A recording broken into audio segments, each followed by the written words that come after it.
déesse. Bienvenue à toi, déesse qui s'ignore peut-être encore. Tu découvres ce podcast pour la première fois ou tu as déjà suivi les 21 jours pour reprogrammer ton subconscient? Merci d'être là. Je me présente, je m'appelle Ellie, énergéticienne, maître Reiki et alchimiste des lieux.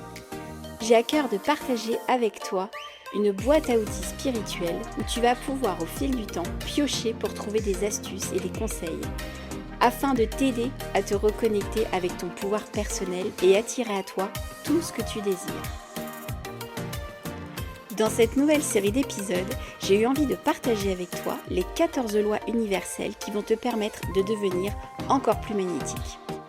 Un épisode par semaine, rassure-toi, on va passer un bon moment avec des explications claires, des exemples et des good vibes. Alors installe-toi comme tu aimes, prends une grande respiration et laisse-toi guider vers une vie plus riche, plus épanouissante et pleine d'abondance.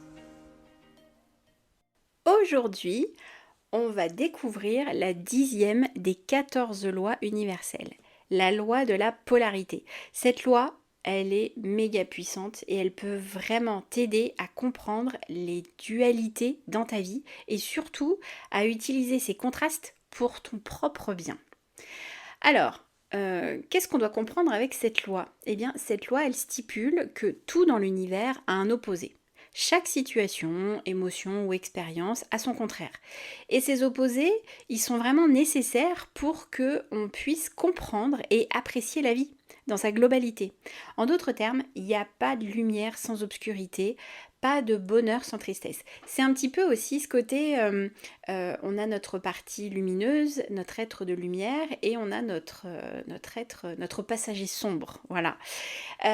Il y a des personnes qui vont avoir tendance à dire « Moi, je veux complètement me débarrasser de mon passager sombre, je ne veux être que lumière ». C'est une erreur.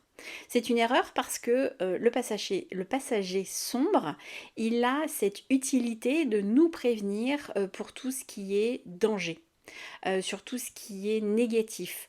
En fait, lui, il va avoir un petit peu tendance à toujours vouloir reprendre un peu de terrain et puis à se mettre un petit peu au premier plan.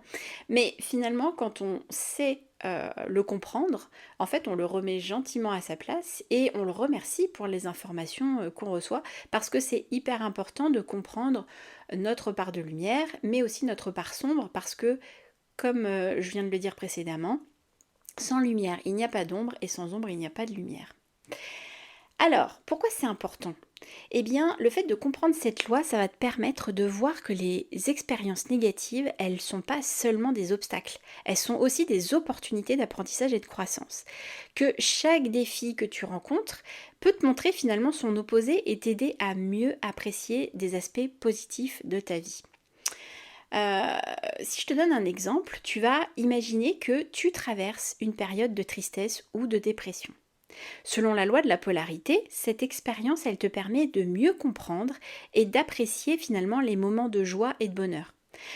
Lorsque tu es consciente de cette dualité, eh ben, tu peux utiliser ces moments difficiles comme des tremplins pour atteindre un état de bien-être plus élevé. Alors, je sais, vous allez me dire, quand on est au fond du trou, c'est quand même assez difficile de se réjouir de beaucoup de choses, surtout quand on est en forte dépression, et ça, c'est complètement normal.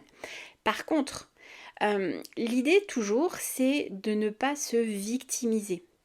C'est de faire des actions, une fois de plus, pour s'en sortir. Donc ça peut être consulter un médecin, prendre un traitement, prendre du repos, travailler avec un thérapeute, travailler ses blessures, enfin bref, il y a bien sûr, tout un travail à faire avec tout ça. Mais ce qui est très important, c'est qu'il faut vraiment se reconnecter à la joie. Et donc, c'est la joie dans toutes les petites choses. Ça peut être dans une conversation, ça peut être dans une scène que l'on voit dans la nature, ça peut être un film que l'on regarde, des mots que l'on entend, que l'on reçoit, peu importe. Mais en fait, quand on se sent pas bien, quand on est dans un état dépressif, on va avoir tendance à se focaliser sur tout le négatif. Et donc, une fois de plus, on va venir nourrir cette dépression avec toutes nos idées noires. Donc, c'est pour ça que le fait de au quotidien, travailler sur la positivité, même par petites touches, va faire que ça va habituer le cerveau aussi à aller chercher ces choses positives. Je l'ai déjà dit, mais il y a un exercice qui fait beaucoup de bien, c'est l'exercice de gratitude avant de dormir, où on remercie pour 5 choses positives dans notre journée. Parce que notre cerveau, par défaut, est habitué à aller chercher le négatif, c'est son mode de survie en fait, depuis qu'on est sur la planète. Maintenant, on évolue et donc ce qui est important, c'est qu'on n'est plus en danger la plupart du temps. On est plutôt dans une maison, enfin un logement, au chaud. Donc on n'a plus besoin de ces réflexes de danger. Et c'est venir dire à son cerveau, c'est cool, tout va bien, je te donne le chemin pour aller chercher du positif, aller trouver le positif. Un autre exemple, quand vous commencez à parler mariage par exemple, ou bébé, et bien qu'est-ce qui va se passer? Votre cerveau, il reçoit l'information et donc là, comme par hasard, vous allez tomber sans arrêt sur des femmes enceintes ou sur des émissions de mariage, des robes de mariée, des machins. En fait, vous avez l'impression que vous ne voyez plus que ça. C'est normal parce que votre cerveau, qui est un super outil, on lui a donné une direction. Donc lui, il est plus en mode je fais ce que je veux quand je veux. Il a une mission et donc en fait, il va remplir cet office. Donc c'est pour ça que c'est hyper intéressant de choisir ce qu'on a envie de mettre dans notre cerveau, de lui apporter les informations qu'on souhaite, lui donner des missions précises, parce que là du coup il va remplir sa tâche au top du top. Donc comment tu peux appliquer cette loi au quotidien? Eh bien, l'idée, c'est déjà de reconnaître les opposés, de prendre conscience des dualités dans ta vie. Par exemple, si tu ressens de la frustration, sache que la patience est à l'opposé de cette émotion et que du coup, tu peux travailler pour la cultiver. Tu vas aussi chercher l'équilibre.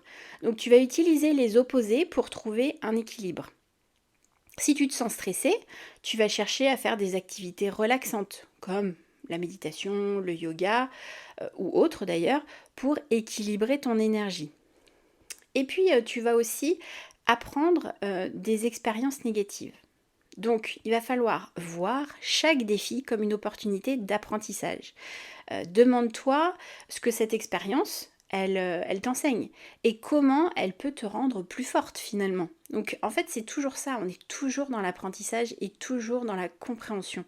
De cette façon-là, comme je l'ai dit dans d'autres épisodes, les événements ne se reproduiront plus de la même manière. Alors des fois ils vont quand même se reproduire, mais c'est pour un peu comme une interro surprise pour voir si on a bien compris la leçon. Clairement, si on ne l'a pas comprise, on va la reprendre de plein fouet en fait. Et en plus, on va la prendre un petit peu level 2, quoi, avec un petit peu plus de puissance. Alors que si on l'a comprise, au final, ça va passer beaucoup plus rapidement et finalement, on s'en rendra même pas compte du tout en fin de compte. Et puis, il faut apprécier les moments positifs. Donc, lorsque tu vis des moments de bonheur, c'est important de prendre le temps de vraiment les savourer pleinement. Finalement, d'être dans le ici et maintenant. De pas être dans l'anticipation et qu'est-ce qui va se passer après et machin et truc. Combien de fois ça arrive? On se fait tout un bonheur de faire telle ou telle sortie, puis une fois qu'on y est, finalement, on pense déjà à ce qui va se passer après. Donc là, c'est vraiment essayer de savourer ce moment. Même s'il est court, c'est pas grave parce que ça fait du bien au cœur, tout simplement.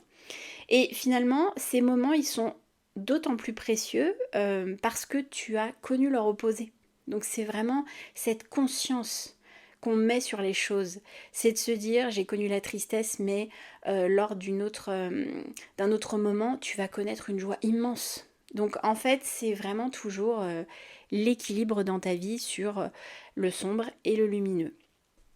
En conclusion, la loi de la polarité, elle te rappelle que la vie est faite de contrastes et que chaque expérience, qu'elle soit positive ou négative, elle a sa propre valeur. Et que finalement, en reconnaissant et en acceptant ces dualités, tu peux trouver un équilibre et une compréhension plus profonde de toi-même et du monde qui t'entoure. Donc c'est important de te souvenir que les opposés existent pour t'aider à grandir et à apprécier pleinement la vie.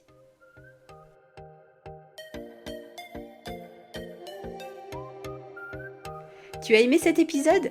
Pense à t'abonner pour ne pas louper les suivants. Et pour qu'un maximum de déesses découvrent ce podcast, je t'invite à liker, partager et commenter l'épisode. Un grand merci à toi pour ton aide et ton soutien.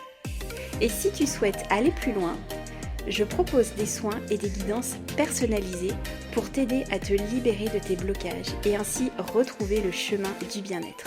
Tu trouveras les liens en description. En attendant, rendez-vous la semaine prochaine pour découvrir une nouvelle loi universelle et ainsi te rapprocher encore un peu plus de l'abondance. Sois prête à accueillir le changement et la magie dans ta vie. Wake up, déesse!